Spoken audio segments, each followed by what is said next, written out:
Good morning all my dear students. तो चलिए आज हम आगे जो हमारा टॉपिक टेंस चल रहा था उसमें आगे बात करते हैं। तो कल हमने लास्ट क्लास में बात की थी प्रेजेंट इंडेफिनिट या सिंपल प्रेजेंट टेंस की। तो देखिए इसके बारे में हमने बात की थी। इसकी जो डेफिनेशन है कि प्रेजेंट इंडेफिनिट या सिंपल पास्ट टेंस है उसकी आइडेंटिफिकेशन क्या होती है कि द एक्शन वह कार्य that is done at the present time, कि वह काम जो प्रेजेंट टाइम में डन यानी हो चुका है, होता है, कि वह काम जो प्रेजेंट टाइम में होता है वो क्या कहलाता, वो कौन सा टेंस कहलाता है, सिंपल प्रेजेंट या प्रेजेंट इंडेफिनिट टेंस कहलाता है। फिर हमने बात की थी इसकी हिंदी आइडेंटिफिकेशन की। तो हिंदी पहचान क्या होती है, ता है, ती है, ते हैं, ता हूँ, ती हूँ, ये शब्द या इन शब्दों की या इन वर्णों की जब साउंड अंत में निकलती है किसके साथ, क्रिया के साथ है, कि जब कि ऐसे हिंदी वाक्य जिनके अंत में क्रिया के साथ ता है, ती है, ते हैं, ता हूँ, ती हूँ इत्यादि की साउंड निकलती है तो वो वाक्य कौन से टेंस का होता है, सिंपल प्रेजेंट या प्रेजेंट इंडेफिनिट टेंस का होता है। तो आज की क्लास में हम बात करते हैं हेल्पिंग वर्ब। तो इस टेंस की हेल्पिंग वर्ब क्या होती है, डू और डज। इसकी हेल्पिंग वर्ब क्या होती है, डू और डज। देखिए अब इसकी हेल्पिंग वर्ब क्या होती है, डू और डज। डू किसके साथ लगाते हैं और डज किसके साथ लगाते हैं, पहले तो हम ये बात करते हैं डज किसके साथ लगाते हैं, सिंगुलर सब्जेक्ट। किसके साथ लगाते हैं, सिंगुलर सब्जेक्ट के साथ हम क्या लगाते हैं, डज लगाते हैं। सिंगुलर सब्जेक्ट कौन से होते हैं, थर्ड पर्सन में। प्रोनाउन में बात करें तो थर्ड पर्सन में ही, सी, इट, ये तो किस में हो गए, प्रोनाउन में हो गए। और जो सिंगुलर नाउन्स जो भी सिंगुलर नाउन है, राम, श्याम, सीता, गीता, अनीता, ठीक है, ये भी क्या होते हैं, सिंगुलर सब्जेक्ट होते हैं। इसी के साथ ही जो इंडेफिनिट प्रोनाउन में someone, somebody, anyone, anybody, everyone, everybody, ये सभी क्या होते हैं, सिंगुलर सब्जेक्ट होते हैं और इनके साथ क्या लगाते हैं, डज लगाते हैं। कि डज का यूज किसके साथ करते हैं, सिंगुलर सब्जेक्ट के साथ करते हैं। सिंगुलर सब्जेक्ट में प्रोनाउन में बात करें तो प्रोनाउन में जो पर्सनल प्रोनाउन हो उसमें बात करें तो फर्स्ट और सेकंड पर्सन तो क्या है, इस टेंस में प्लूरल होते हैं। और जो थर्ड पर्सन में ही, सी, इट यानी दे को छोड़कर ये तीनों क्या होते हैं, सिंगुलर होते हैं। तो ये किसके, इनके साथ क्या आता है, डज आता है। इसी के साथ जो भी सिंगुलर नाउन है, जैसे राम है, श्याम है, गीता है, अनीता है, स्टूडेंट है, गर्ल है, बॉय है, टीचर है, इन सभी के साथ भी क्या लगाते हैं, डज लगाते हैं। और इसी के साथ जो इंडेफिनिट प्रोनाउन है, जैसे समवन है, एनीवन है, एवरीबडी है, एनीवन है, एनीबडी है, नो वन है, नोबडी है, इनके साथ क्या लगाते हैं, ये सभी सिंगुलर होते हैं और इनके साथ क्या लगाते हैं, डज लगाते हैं। अब देखिए हम आगे बात करते हैं डू किसके साथ लगाते हैं। तो डू के बारे में देखिए बात करेंगे। डू किसके साथ लगाते हैं, प्लूरल के साथ लगाते हैं। किसके साथ लगाते हैं, प्लूरल सब्जेक्ट के साथ लगाते हैं।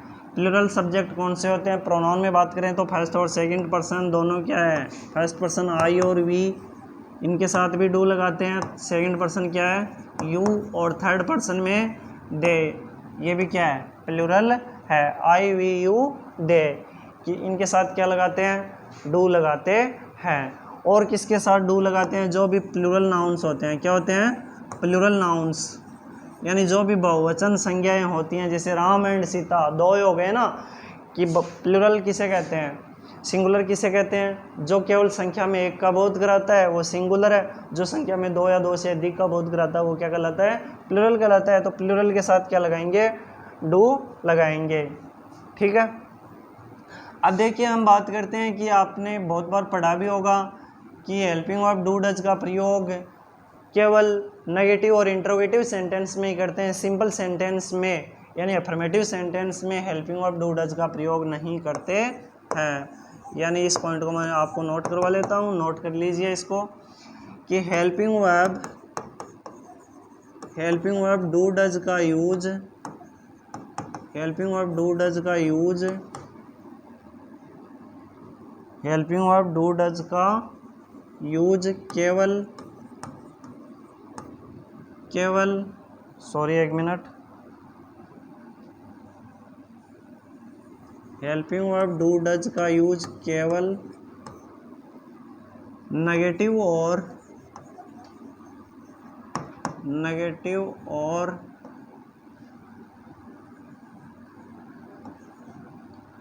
हेल्पिंग वर्ब डू डज का यूज केवल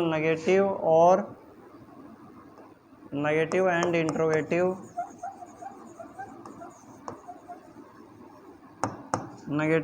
इंट्रोगेटिव सेंटेंसेज में ही करते हैं।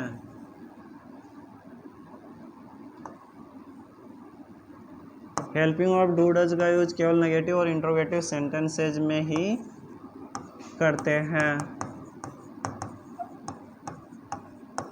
हेल्पिंग वर्ब डू डज का यूज कहाँ पर करते हैं? केवल नेगेटिव और इंट्रोगेटिव सेंटेंसेज में ही करते हैं। ये बात ध्यान में रख लीजिए कि डू डज लगाना है आपको हेल्पिंग वर्ब इस टेंस में, लेकिन कहाँ पर लगाना है? नेगेटिव यानी नकारात्मक एंड इंट्रोगेटिव यानी प्रश्नवाचक वाक्यों में ही किसका यूज करना है? डू डज का यूज करना है। अब ये बात आएगी कि सिंपल या अफर्मेटिव सेंटेंस में क्या लगाते हैं, तो चलिए इसके बारे में बात करते हैं। इसको नोट फर्स्ट कर लीजिए, नोट सेकंड की बात करते हैं। तो अफर्मेटिव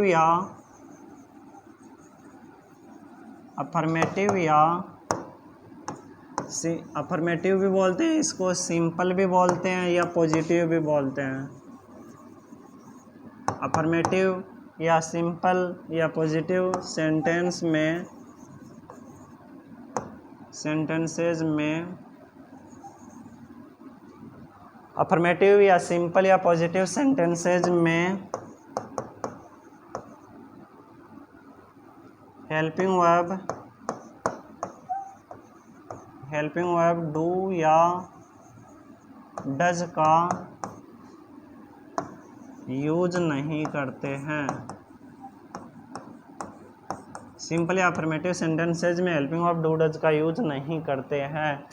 यदि सिंपल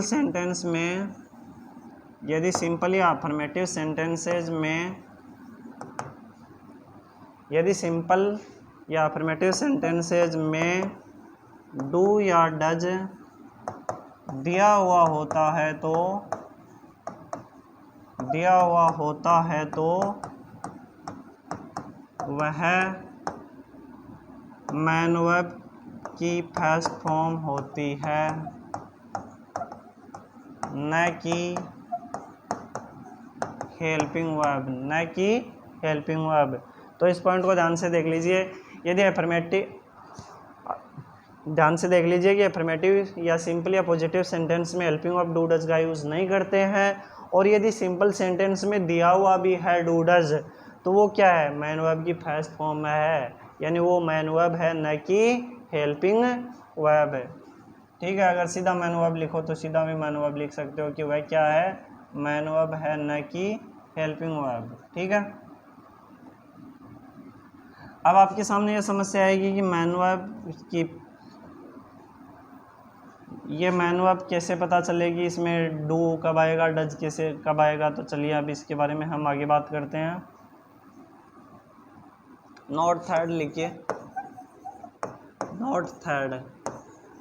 सिंपल या अफर्मेटिव सेंटेंसेज में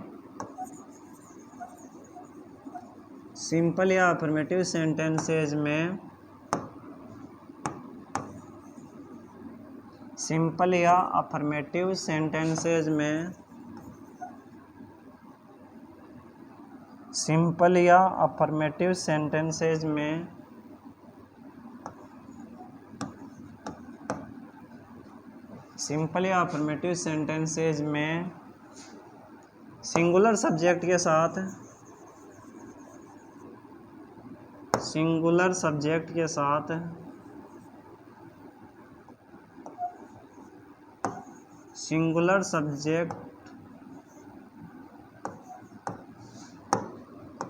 साथ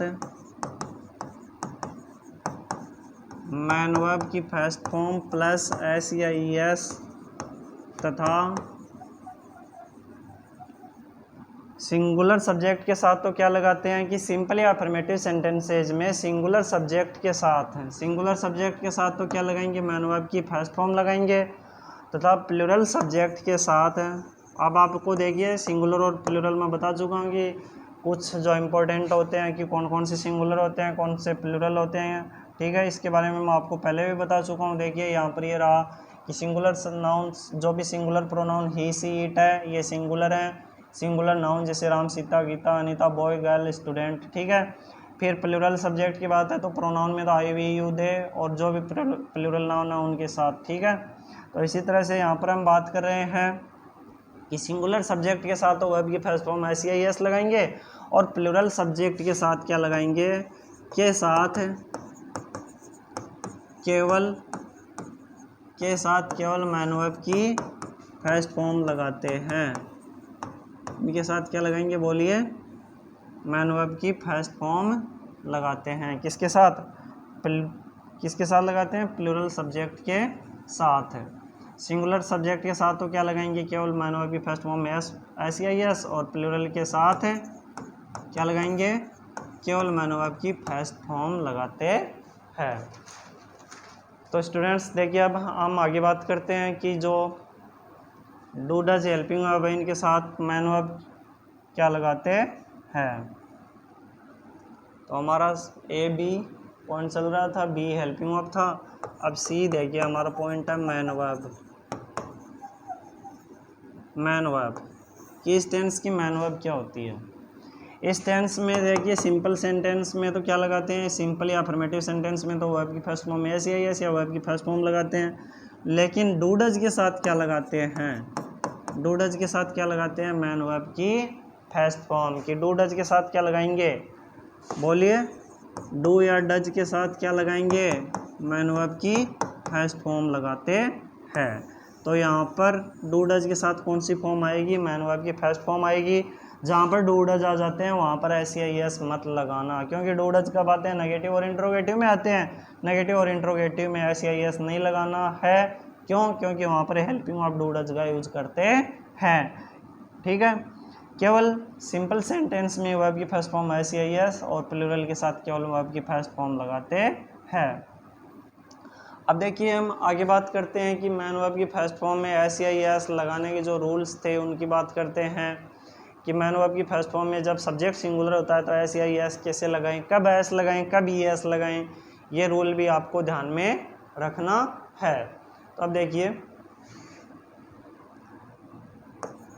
मैन वर्ब की फर्स्ट फॉर्म में एस या ई एस लगाने के, एस या ई एस लगाने के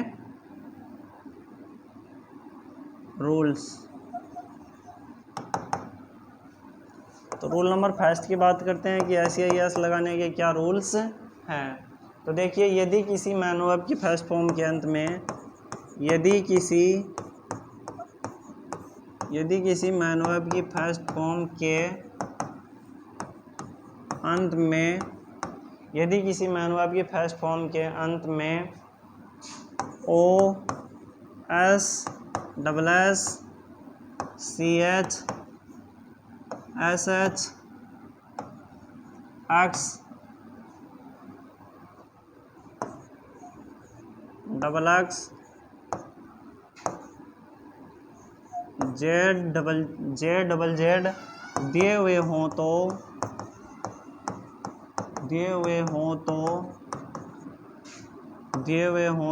ई एस लगाते हैं।